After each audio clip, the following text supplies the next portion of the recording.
South ఇండియాలోనే అతి తక్కువ ధరలకే రత్నాలందించే ఏకైక సంస్థ 6JVR. సరే, ఇప్పుడు మరి పర్మనెంట్ రెసిడెన్సీ కోసం వేరే ఏమైనా ఆప్షన్స్ ఉన్నాయా గ్రీన్ కార్డ్ కాకుండా?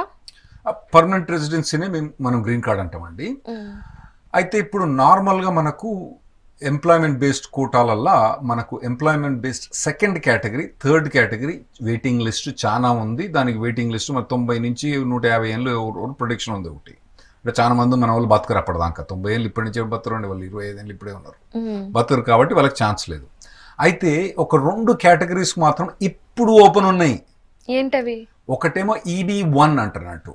EB1 అంటే ఇప్పుడు నార్మల్గా ఎక్స్ట్రాఆర్డినరీ పెర్ఫార్మెన్స్. ఫర్ ఎగ్జాంపుల్ ఇప్పుడు కొత్తగా ఎవరన్నా పిల్లవాడు ఆర్టిఫిషియల్ ఇంటెలిజెన్స్, డేటా సైన్స్లో కొన్ని పేటెంట్స్ అంటే కొన్ని వాళ్ళే ఆ కంపెనీని ఎక్స్క్లూజివ్ వాడుకుంటానికి పేటెంట్స్ అన్నట్టు. అవి కనుక పిల్లవాడిని పేరు ఉంది అనుకోండి, వాళ్ళు దాన్ని పేటెంట్ చేసి వాడుకుంటాను అనుకోండి, కొద్దిగా ఎక్స్ట్రాఆర్డినరీ వాళ్ళు ఉంటారు కదండి. నార్మల్గా సాఫ్ట్వేర్ కాకుండా అందులోనే వాళ్ళకు అవార్డ్స్ వచ్చి, నేషనల్ అవార్డ్స్ వచ్చి, ఇంటర్నేషనల్ అవార్డ్స్ వచ్చి, వాళ్ళు చేసిన థియరీని మొత్తం వాడుకునే అటువంటి వాళ్ళు ఉంటారు కదా, ఆ దానికి కొద్దిగా వెయిటింగ్ తక్కువ ఉంది. అంటే ఫర్ ఎగ్జాంపుల్ ఇప్పుడు సత్యనాథన్లో ఉన్నాడు, తర్వాత మన సుందర్ పిచ్చే ఉన్నాడు, వాళ్ళు ఎక్స్ట్రాడినరీ పర్సన్స్ కదా. మైక్రోసాఫ్ట్ CEO అంటే it's a very $3 trillion company. మన మొత్తం ఇండియన్ ఎకానమీ కలిపితే, జీడిపి కలిపితే $3 trillion. ఒక్క మైక్రోసాఫ్ట్ మార్కెట్ క్యాపిటల్ $3 trillion. దాని CEO మన హైదరాబాద్ నుంచి పోయిన సత్యనాథల్లా, హైదరాబాద్ పబ్లిక్ స్కూల్ నుంచి పోయిన సత్యనాథల్లా. సో అటువంటి వారికి వేరే కేటగిరీ ఉంది. ఓకే, అటువంటి వారికి EB1A కేటగిరీ అని ఉంది.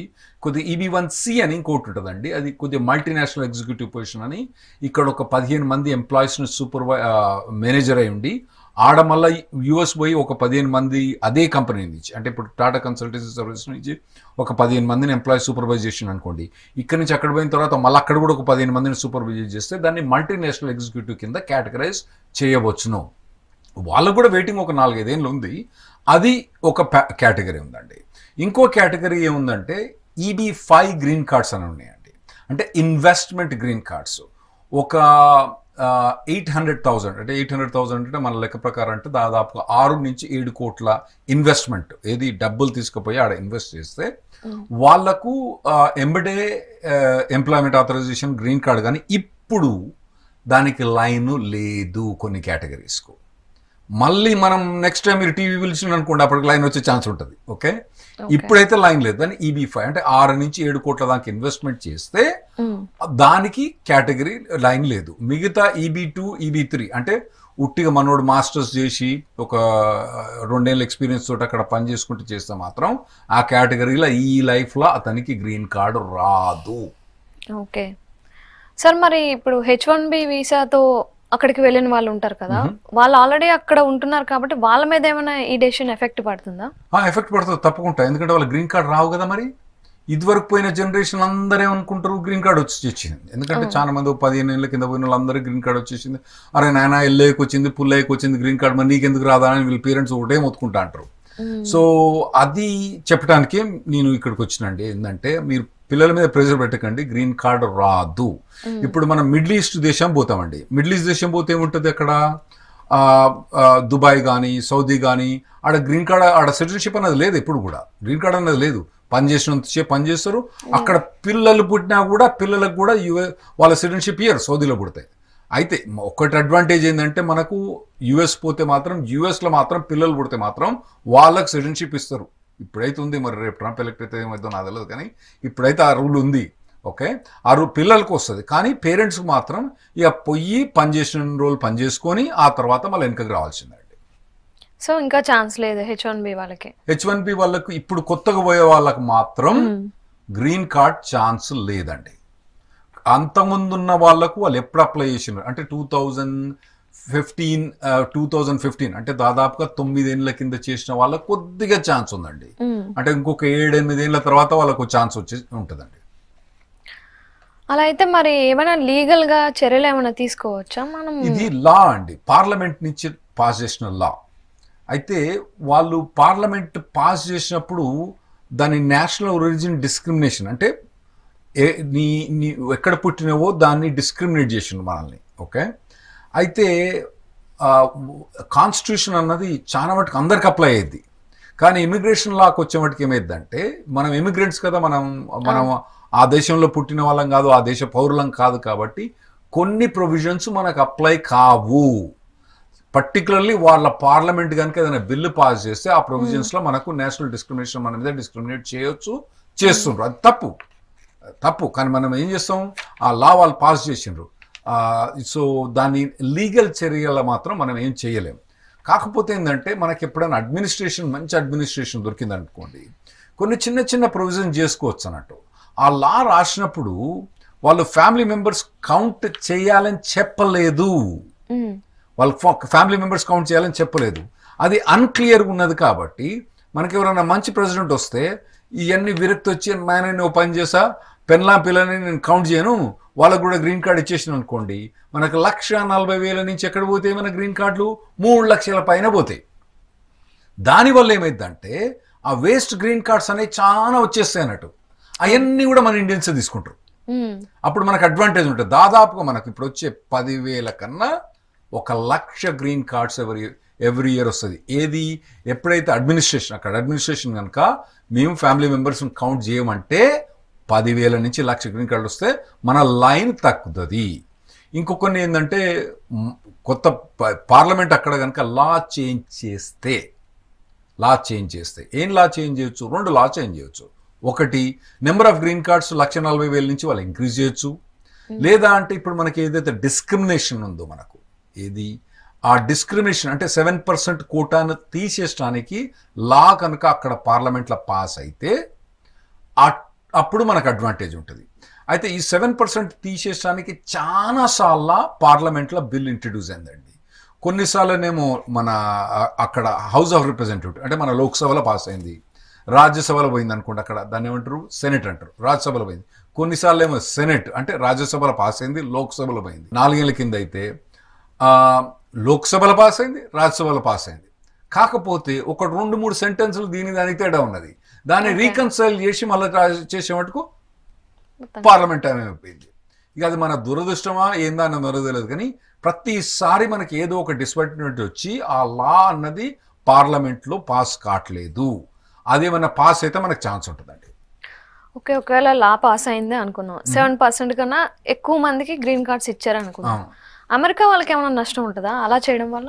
లేదండి, అమెరికా వాళ్ళకి నష్టం ఉండదు. ఎందుకంటే ఇప్పుడు 2 తీర్లు ఉంది. ఒకటేమో గ్రీన్ కార్డ్ ఇంక్రీజ్ చేయడము, ఒకటి ఏది 1,40,000 నుంచి ఎక్కువ చేయడం అన్నది మరి కొందరు ఇష్టపడతారు, కొందరు ఇష్టపడరు అమెరికన్స్. ఎందుకంటే అరే నాయన ఇంతమంది ఇమిగ్రెంట్స్ వస్తున్నారు కదా అని వాళ్ళు కొందరు ఆర్గ్యూ చేస్తారు. ఓకే, అయితే 7% కనుక తీసేయడానికి మాత్రం కొంత ఆపోజిషన్ ఉంటుంది.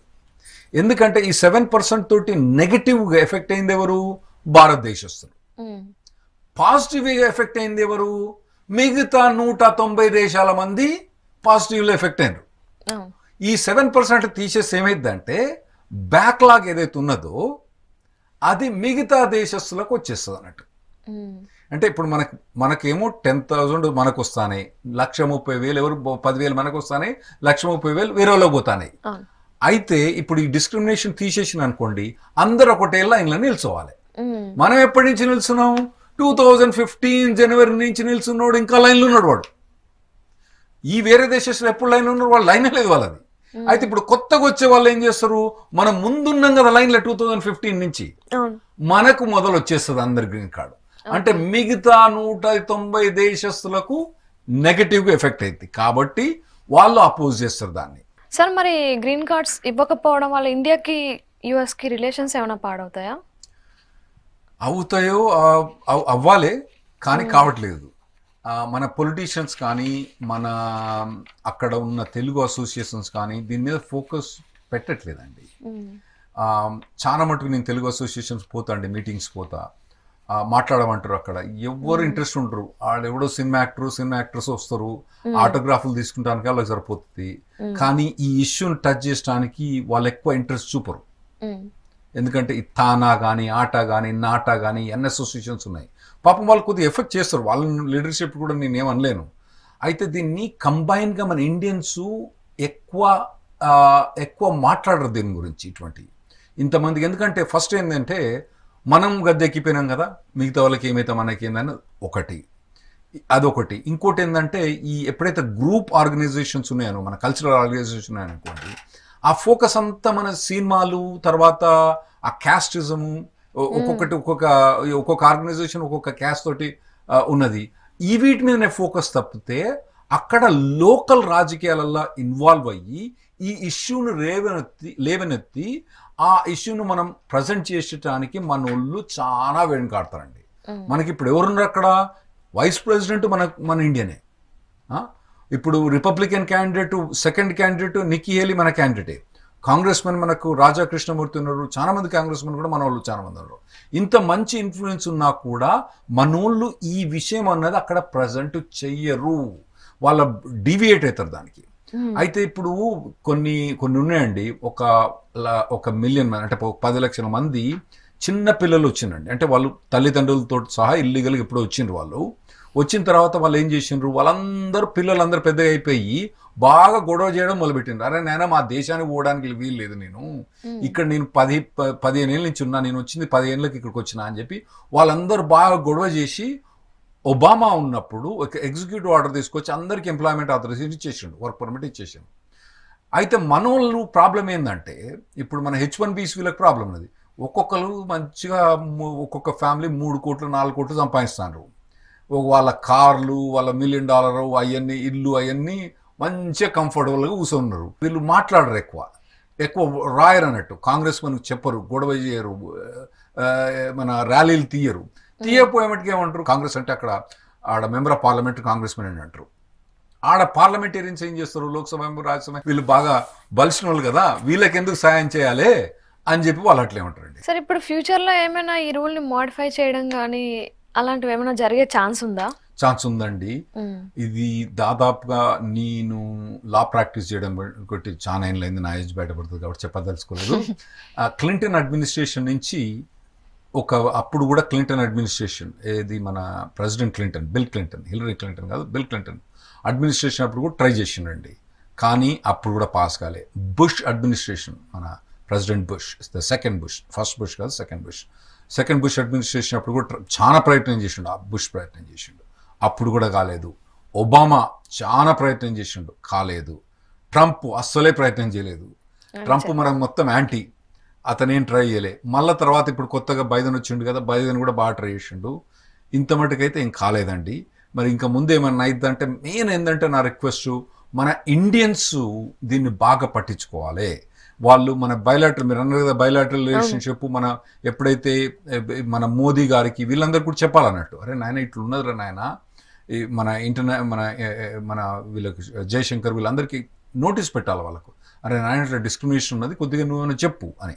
మనం డైరెక్ట్గా వీళ్ళు అక్కడ ఇంటర్నల్ అఫేర్స్లో ఇన్వాల్వ్ కారాదు. కాకపోతే కొన్ని మెథడ్స్ ఉంటాయి, వాళ్ళు డిప్లొమాటిక్గా కొన్ని ఇష్యూస్ రేజ్ చేయొచ్చు అక్కడ.